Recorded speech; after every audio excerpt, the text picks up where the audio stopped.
Hai, Assalamualaikum warahmatullahi wabarakatuh. Jumpa lagi bareng saya Mr. Pinus di Perigi Cerdas. Diskusi ringan yang cerdas dan mencerdaskan.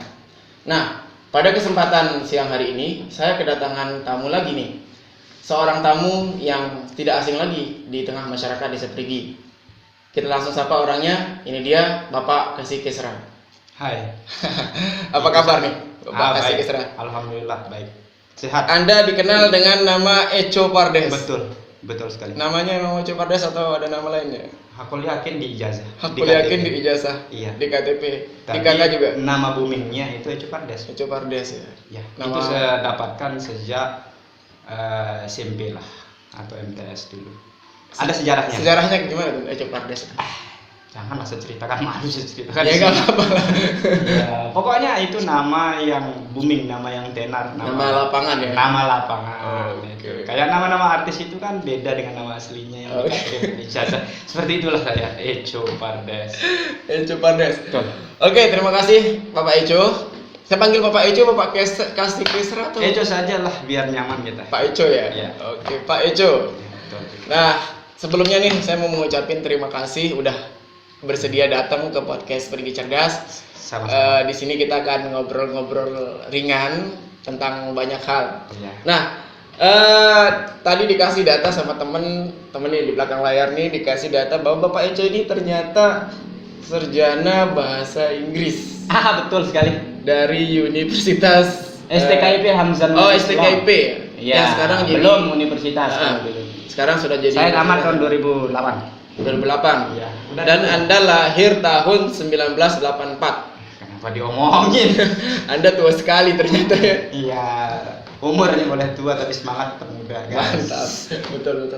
Nah, Bapak Eco. Sekarang Anda kan udah masuk ke pemerintahan yang sebelumnya jadi guru ya. Jadi guru ngajar sejarah. Bukan. Tetap sih bahasa. Bahasa Inggris? Iya, bahasa Inggris. sama Berarti masih bisa bahasa Indonesia. Inggris dong. Sedikit, tapi janganlah gunakan bahasa Inggris. Nanti orang-orang nggak ngerti. Oke. Iya, saja nggak paham. Tapi oke ngerti kan? Oke. Itu bahasa Oke, Inggris. ngerti lah kalau oke. Yes, can no, ngerti lah. Oke. Tapi kalau ada translate-nya bisa lah. Nggak apa-apa duduk di sini. Baik. Bapak Eco. Bapak Eco, kayaknya kita nginum dulu deh. Minum.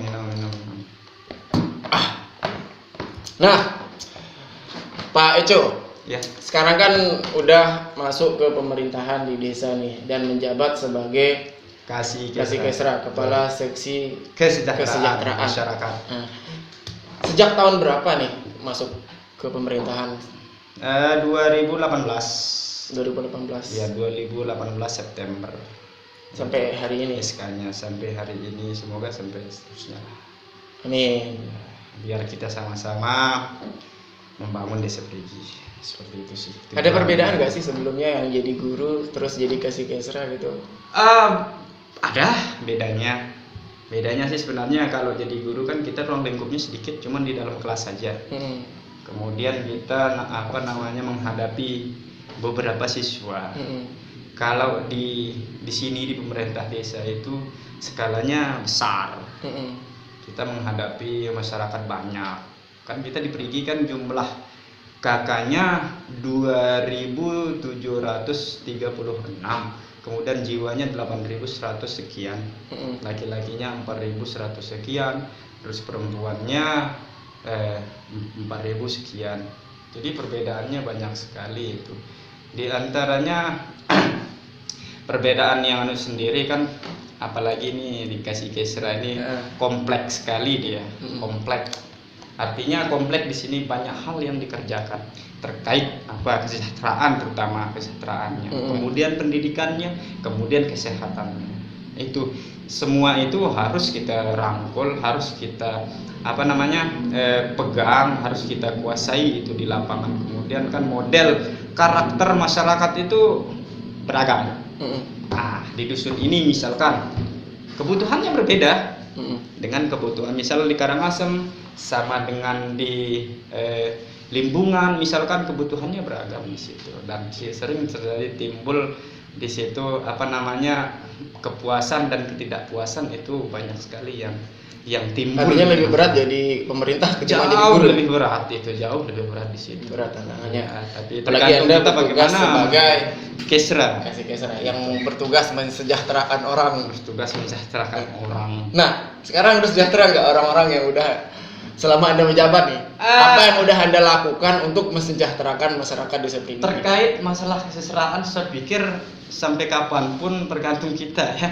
Masalah sejahtera itu mungkin sulit sekali dipresentasikan dia. Masalah sejahtera itu sulit sekali. Kenapa saya bilang sulit sekali? Kan tergantung kepuasan individu, kepuasan pribadi, kepuasan masyarakat itu. Di apa misalkan kita bilang kita sejahtera, misalkan di infrastruktur kah, atau di tingkat ekonominya kah, atau di tingkat pendidikan, atau di tingkat kesehatannya. Di situ bagaimana kita istilahnya pengakuan kita sebagai masyarakat itu sendiri terhadap pelayanan. Tapi kami dari pemerintah desa semaksimal mungkin itu memberikan pelayanan yang terbaik terhadap masyarakat, itu saja. Baik. Pak Eco, Ya, jadi Anda sudah berusaha semaksimal mungkin. betul. Tapi kami dapat keluhan bahwa ada beberapa masyarakat yang apa namanya, yang mengeluhkan kinerja pemerintah di masa Anda sekarang ini. Iya. Artinya terkait dengan kesejahteraan mereka. Betul. Seperti ada semacam keluarga miskin yang tidak pernah dapat perhatian sama sekali, dan seperti penyaluran bantuan-bantuan itu kan tugas Anda sebagai kasih kesra. Ya, betul. Nah, ada nih satu masyarakat yang kami temukan di lapangan yang tidak pernah dapat sama sekali, sementara kondisi mereka juga sangat kurang. Itu kenapa bisa nggak didapatin itu? Sebenarnya begini, apa namanya, dengan jumlah jiwa kita dan kakak kita yang begitu besar, kemudian anggaran yang minim, sebenarnya kalau kita di pemerintah desa sangat pingin sekali semua warga kita terakomodir, mendapatkan semua bantuan, apapun jenis bantuan itu. Akan tetapi ya modelnya ini kan keterbatasan anggaran dari pemerintah. Jadi sebenarnya semuanya akan mendapatkan bantuan itu, cuman bertahap caranya. Bertahap. Kemungkinan ya, saya di kantor kan menerima data dari, ada kawil, RT ya, kawil, kemudian langsung ke kasih kesra. Ya, data itu kami terima dari RT, kawilnya, dari kawilnya yang akan melapor data mana yang pantas untuk mendapatkan bantuan, misalkan nih BST, BLT, PKH maupun BPNT, ada di bawahnya. Kita sudah punya pekerjaan masing-masing.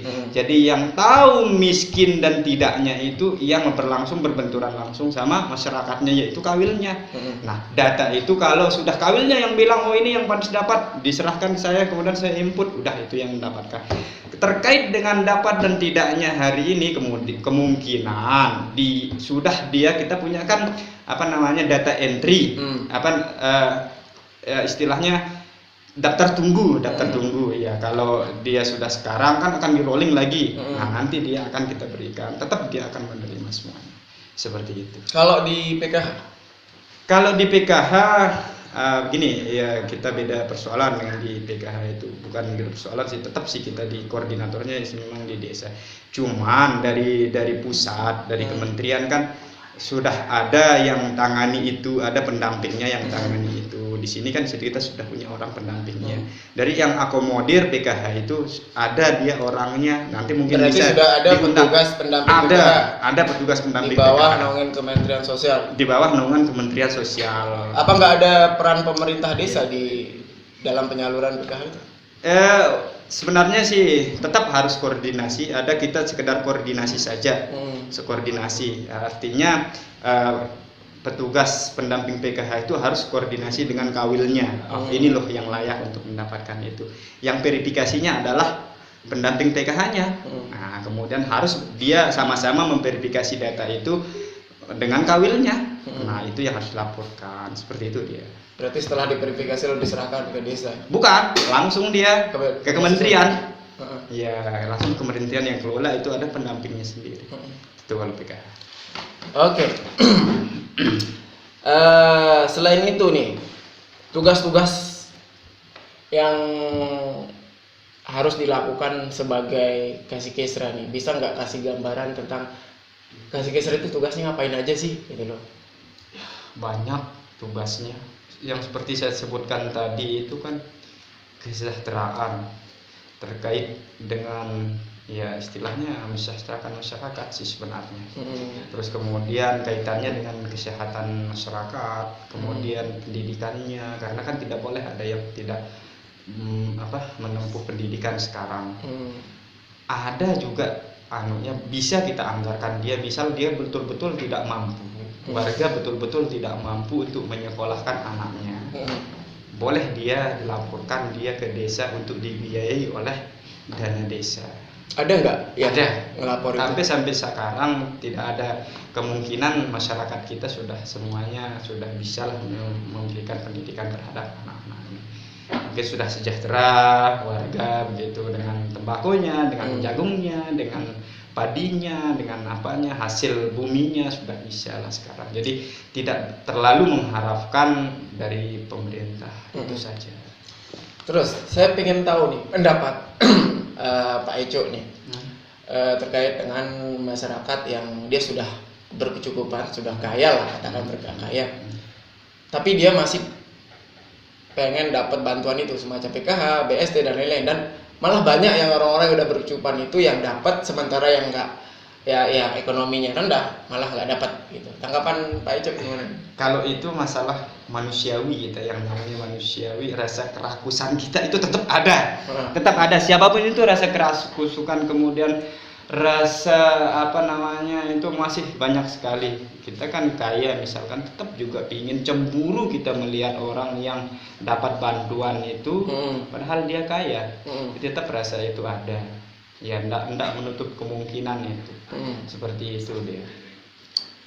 Terus tapi kan yang terjadi di lapangan adalah seperti saya katakan tadi, seperti bantuan-bantuan PKH itu itu kan memang diprioritaskan untuk masyarakat miskin. Betul. Nah, tapi kan yang terjadi adalah banyak keluhan masyarakat yang loh kok itu yang udah berkecukupan yang kayak kok dapat, sementara yang ini dia melaporkan tetangganya nih ke kita gitu.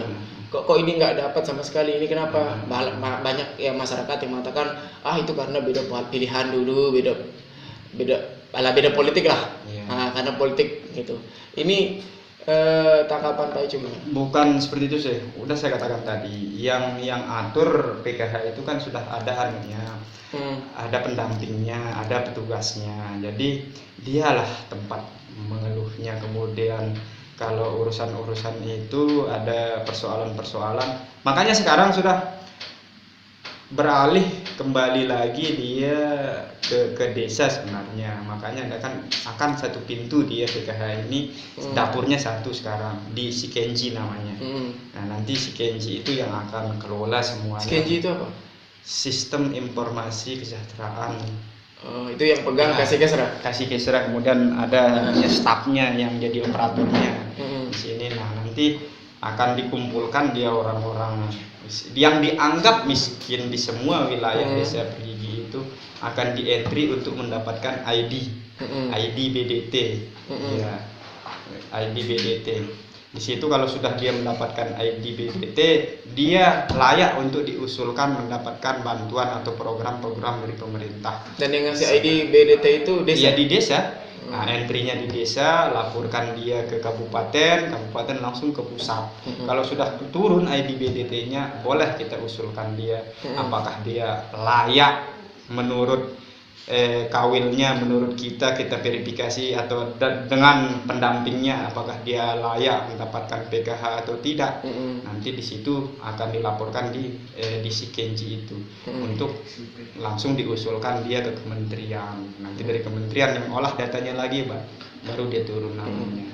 Seperti itu. Oke, itu tadi terkait bantuan-bantuan sosial yang suatu kegiatan yang berusaha untuk mensejahterakan. Mensejahterakan. Sampai hari ini nih Pak Icuk, selama menjabat jadi kasih kesra, kira-kira PR apa yang belum terselesaikan terkait usaha pemerintah untuk mensejahterakan masyarakat desa Perigi? Waduh, berat ini masalah PR, ini banyak sekali ya. Misal berat sekali kalau saya bilang itu banyak, karena permasalahan di masyarakat khususnya di Perigi ini kompleks sekali permasalahannya.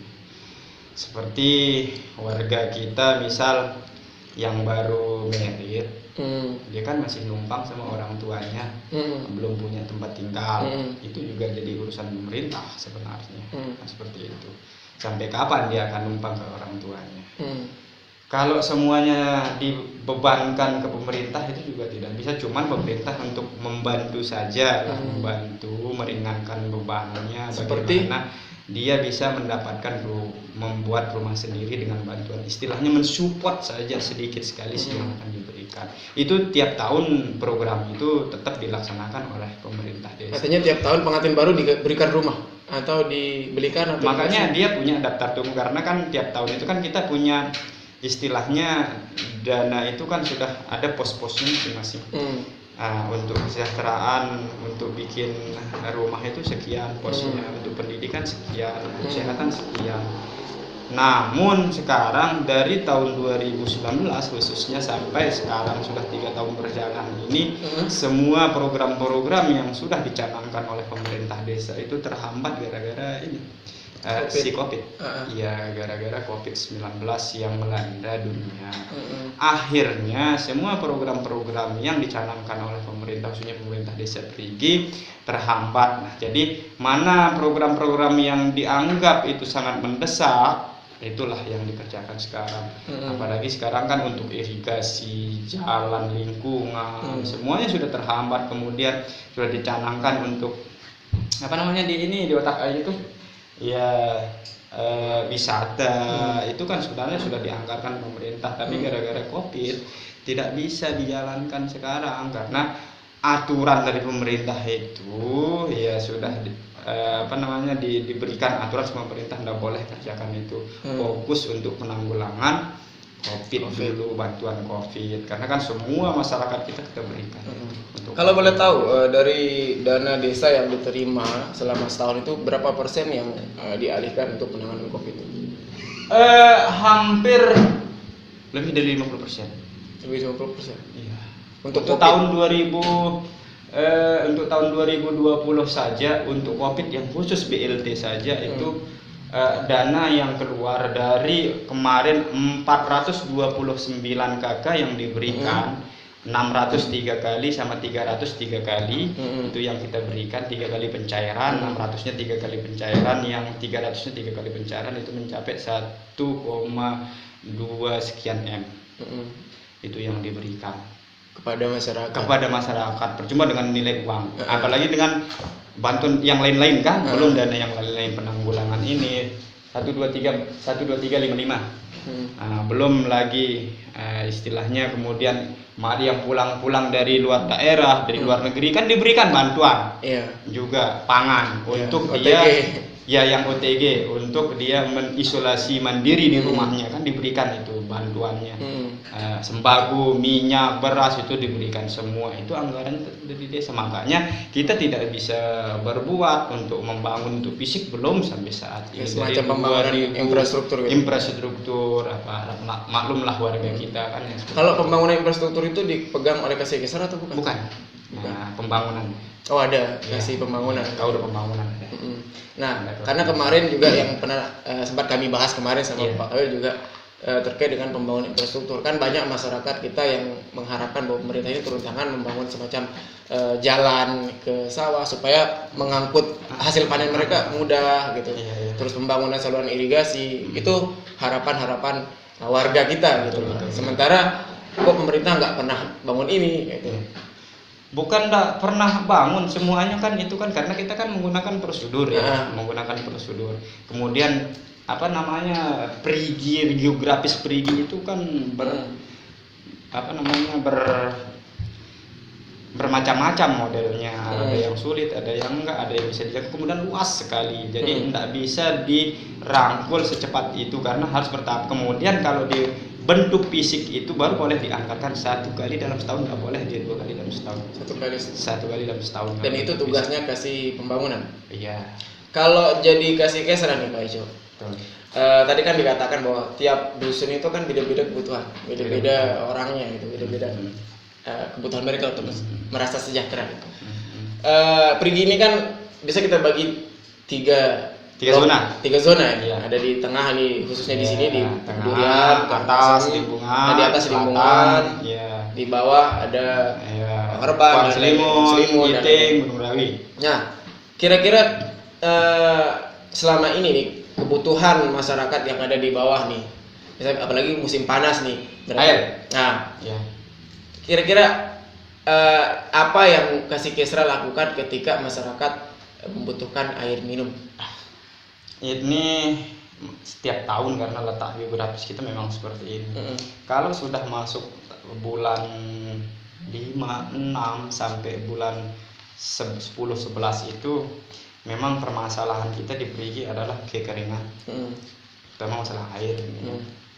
Jangankan untuk irigasi pertanian, persawahan, untuk diminum saja kita sulit, terutama untuk masyarakat kita di daerah selatan, mulai dari Kuang Selimun, Bang Herban, Bayi Beda, Giting, Sumur, sama Gunung Rawi itu memang persoalannya. Ya, makanya di sini kita tetap kalau sudah masuk musim kemarau kita bersurat ke BPBD sama pemerintah daerah ataupun donatur-donatur yang lain. Kalau kemarin itu Sunnah tahun 2019 Sunnah, kita kerjasama sama Sunnah juga. Mereka datang ke sini Iya, air untuk memberikan bantuan air minum khususnya. Sama BPBD juga kan tetap gitu, kita bersurat bahwa masyarakat kita di dusun khususnya 4 dusun di daerah bawah itu sangat memerlukan air sekali. Makanya kan tetap dia tiap hari kalau sudah mulai kita bersurat itu ya adalah bantuan air dari pemerintah daerah melalui BPBD.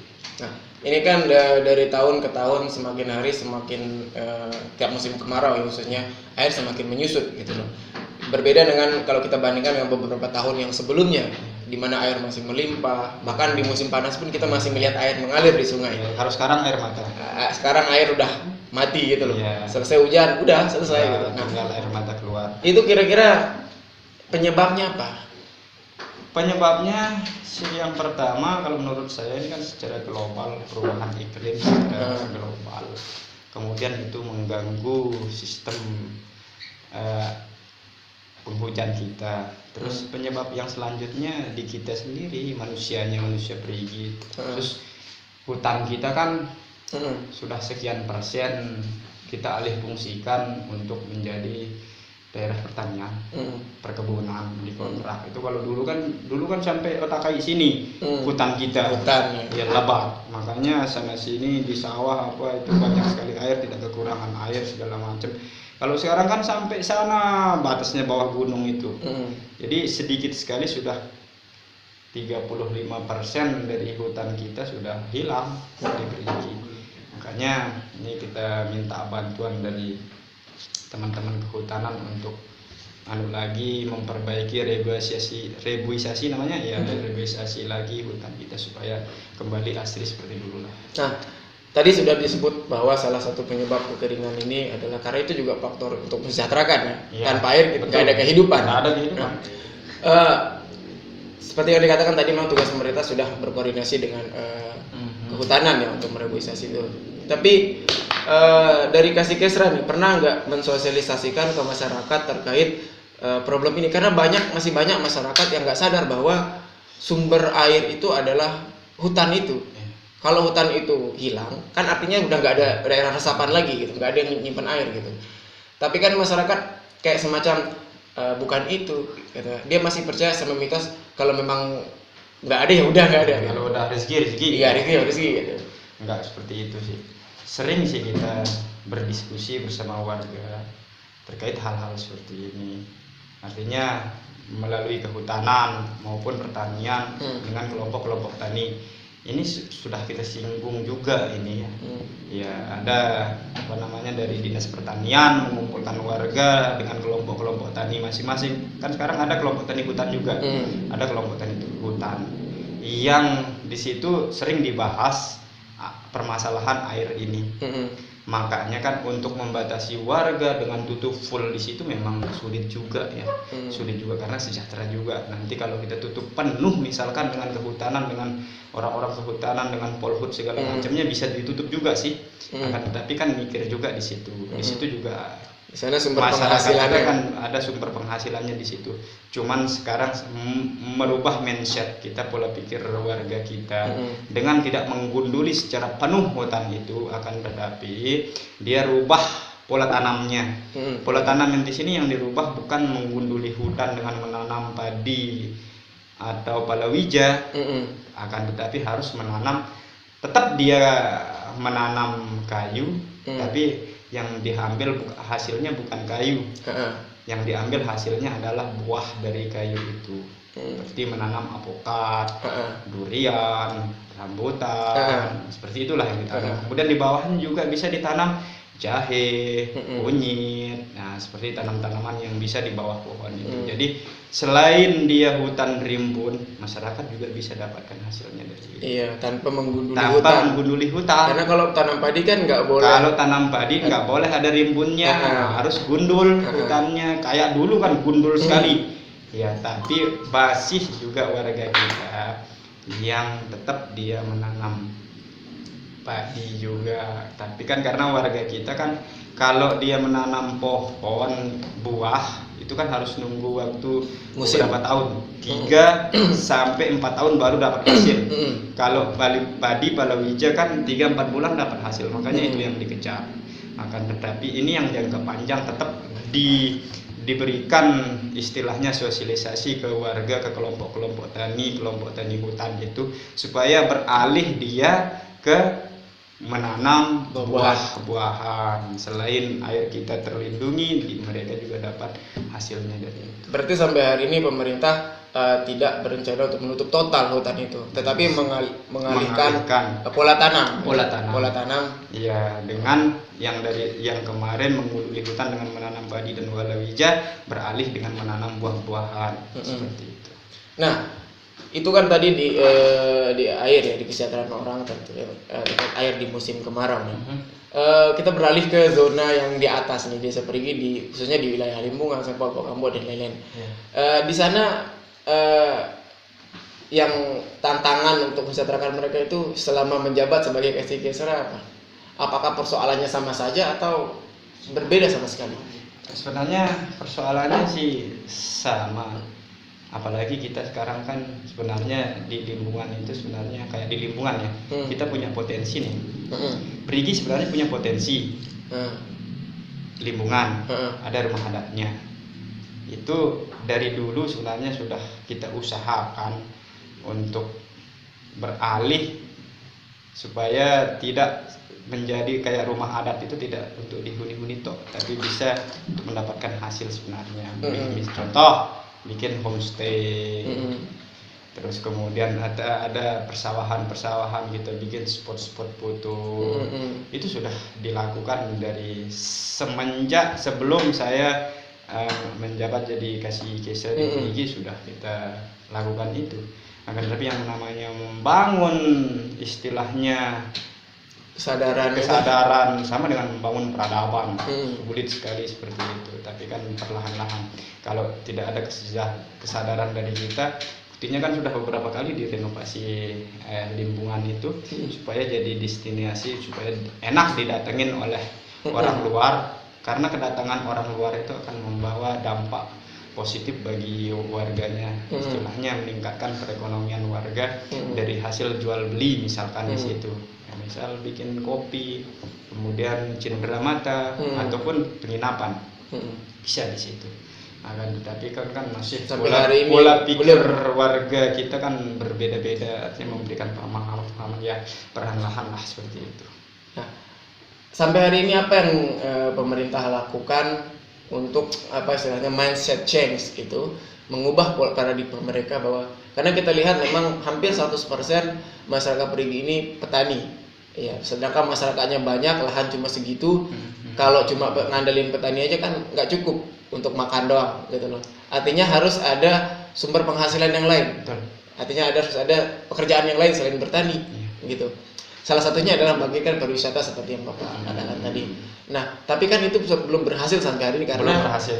kesadaran masyarakat tentang Kesadaran pariwisata. masyarakat. Nah, sampai hari ini nih tantangan terberat dalam mensosialisasikan pemahaman tentang kesadaran desa wisata itu ke masyarakat apa? Berbicara dengan tantangan, yang pertama itu mungkin adat istiadatnya khusus di lingkungan itu ya. Kalau kita mencampuri penuh, misalkan di pola tanam nih, satu pola tanam saja, ini kan sudah adatnya kental di situ. Iya. Harus nunggu mundak dulu baru boleh tanam. Beda halnya dengan kita di sini. Kejar kalau ada istilahnya gerimis, mendung di sana sudah tebar benih.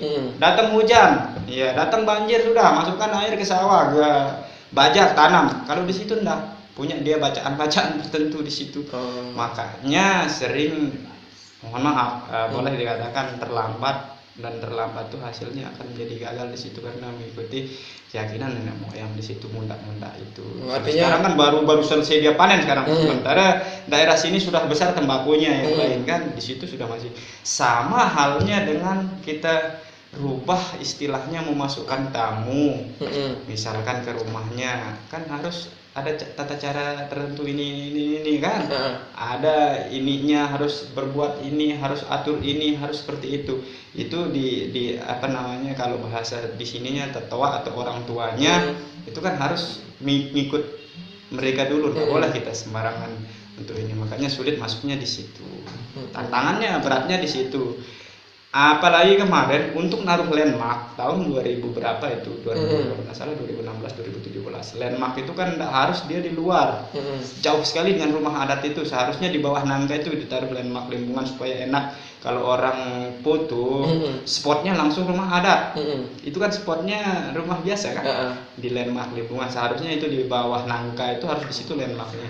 Akan tetapi dengan ini tidak diperbolehkan sama orang tuanya, dikatakan sama tetua adatnya nggak memberikan izin, akhirnya nggak bisa taruh di situ. Makanya terbenturnya kita di situ untuk istilahnya memegang penuh, memegang kendali, mengatur untuk istilahnya kan untuk pariwisata ini ada tata cara mainnya kan, nggak boleh kita. Nah, itu ada tata mainnya, cara jualnya seperti apa, cara mengolahnya seperti apa, cara mengatur seperti apa, ada tata cara mainnya.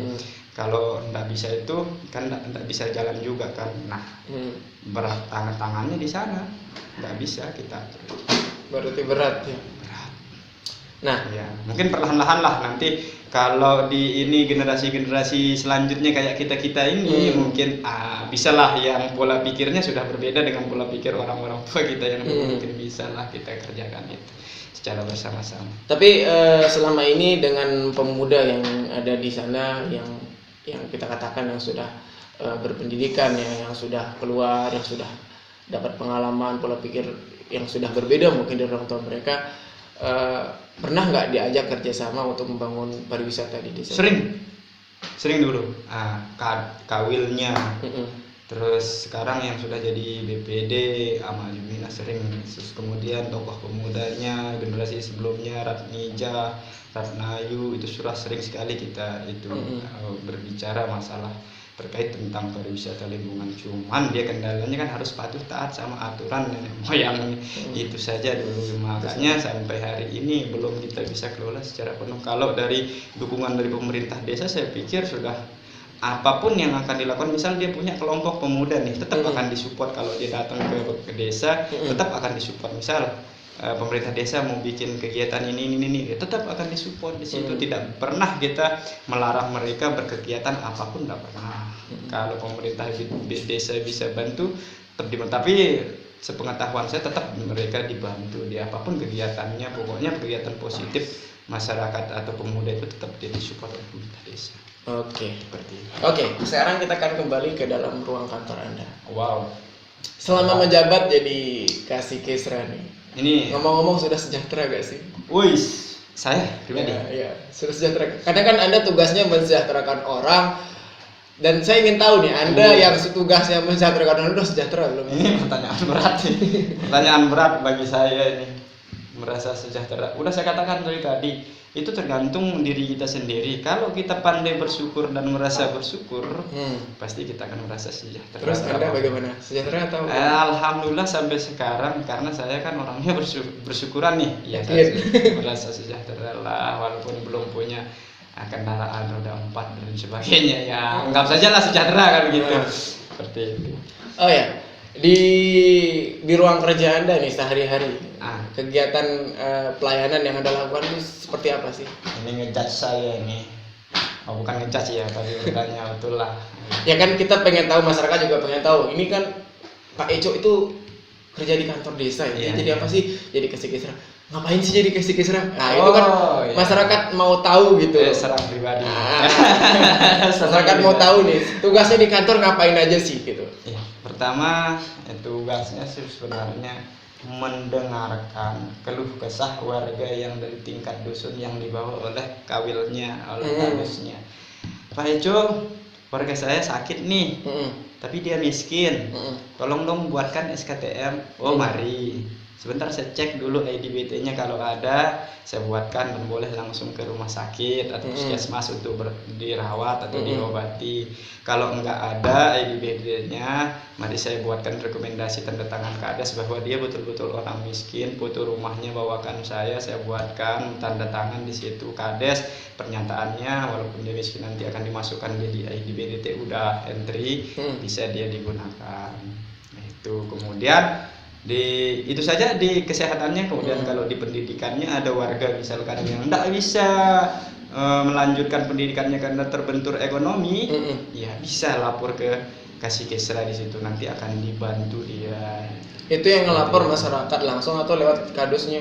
Kan kita di pemerintahan nih, birokrasi harus melalui prosedurnya, ya lapor dulu di RT-nya atau langsung ke kepala wilayahnya, baru kepala wilayah bersama warga yang bersangkutan datang ke kantor desa, seperti itu. Tapi banyak sih yang datang langsung ke kita, banyak, tapi kita layani saja, tapi dengan satu syarat harus di kontak dia dulu ke kawilnya, benar nggak ini warganya. Udah. Terus kira-kira hubungan Anda dengan rekan-rekan kerja yang bagus itu gimana? Bagus, tidak ada hubungan yang tidak di situ kan, bagus tetap dia, karena kita sesuai dengan tugas posisi kita masing-masing. Seperti itu dia. Saya dikasih gesra tetap mengurus tugas saya jadi kasih gesra. Pak Hamdan di pelayanan ngurus tugasnya di pelayanan. Kemudian Pak Nasirun dia di pemerintahan yang ngurus administrasi pemerintahan, kartu keluarga, surat pindah, itu kemudian di Pak Hamdan dengan di agamanya di situ orang-orang haji, orang-orang ya guru-guru ngaji seperti itu ya. Tapi tetap kita saling keterkaitan di situ. Misalkan Pak Hamdan nih di guru-guru ngaji kurang sejahtera, ya ada intensifnya dari desa. Data Pak Hamdan siap mana guru ngaji, mana istilahnya santri-santrinya berapa, dilaporkan ke kasih kesra untuk diberikan nanti insentifnya dari pemerintah desa. Kalau boleh tahu nih, sebelumnya kan jadi guru kerjanya cuma paling sampai zuhur aja gitu, setelah itu pulang ya ke bertani. Sekarang kan full sampai sehari full ya sekali kerja. Pernah nggak sih ngerasa sumpek dalam ruangan kerja? Merasa sumpeknya itu sering sekali sih. Cuman karena itu pekerjaan dan kewajiban kita, ya harus kita jalani, karena kan pekerjaan itu kan harus istilahnya dijalani dengan happy kan, dengan senang, harus dinikmati. Kalau kita tidak nikmati, tidak betah kita. Kalau Anda tidak nikmati pekerjaan Anda seperti itu, ngapain bekerja seperti itu?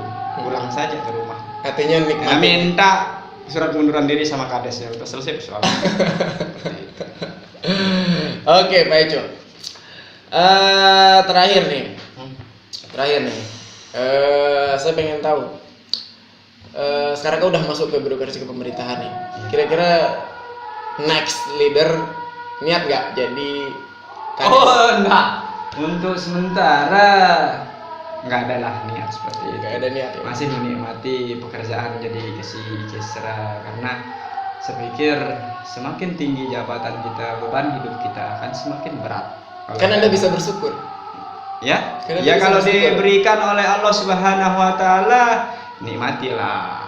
Kalau tidak diberikan jangan kejar, tapi jangan kejar yang tidak mampu Anda capai. Ya kejarlah yang mampu Anda capai, itu saja. Intinya sampai saat ini belum ada niatan Belum ada niat niat seperti itu, belum ada niat seperti itu. Ya mungkin kalau nanti tidak tahu kita kan pikiran kita, karena kan pikiran kita memang enggak mentok di situ. Oh harus seperti ini, tidak ada seperti itu. Cuma kan tetap dia berubah-ubah pikiran kita. Sekarang kita jadi ini, besok mau jadi itu, tergantung dari kita saja. Tapi kalau kita syukuri apa yang kita dapatkan hari ini, enggak sih. Jangan terbeban dengan pikiran-pikiran itu. Karena kalau terbeban dengan pikiran itu, kita tidak fokus untuk bekerja apa yang kita kerjakan hari ini. Seperti itu. Oke, mungkin sebagai closing ya, Pak Ico, saya minta semacam himbauan atau apalah, pesan atau apalah kepada masyarakat desa Perigi terkait dengan kesejahteraan ini. Yang pertama mungkin rasa bersyukur kita sebagai masyarakat atau pribadi sajalah dulu harus dikuatkan sambil bekerja sebaik mungkin semampu kita. Jangan terlalu banyak berharap tentang yang tidak bisa diberikan orang lain, tapi berusahalah untuk bekerja sendiri semampunya, karena untuk mengharapkan ini dan itu akan menjadi beban terhadap diri kita sendiri. Kalau memang itu sudah rezeki kita, pasti kita akan mendapatkan itu, asalkan tetap semangat bekerja. Tetap semangat bekerja, tetap semangat berusaha, sambil jangan lupa ibadah. Itu saja. Oke, terima kasih Bapak Ico sudah sama-sama bersedia datang dan kita wawancara. Mungkin podcast kita ini kita cukupkan sampai di sini karena waktu sudah hampir asar ya. Betul. Nah, mungkin kita bisa lanjutkan di lain waktu lagi. Kita bicara ngomong hal-hal yang lain mungkin yang lebih seru. Tapi karena kali ini kita memang ingin mau gali peran Pak Ico ini sebagai geser. Semangat karena luar biasa, good job. Oke, itu dia pemirsa obrolan ringan kita bersama Bapak Kasih Kesra, Bapak Ico Pardes, atau yang nama aslinya adalah Aku Yakin katanya.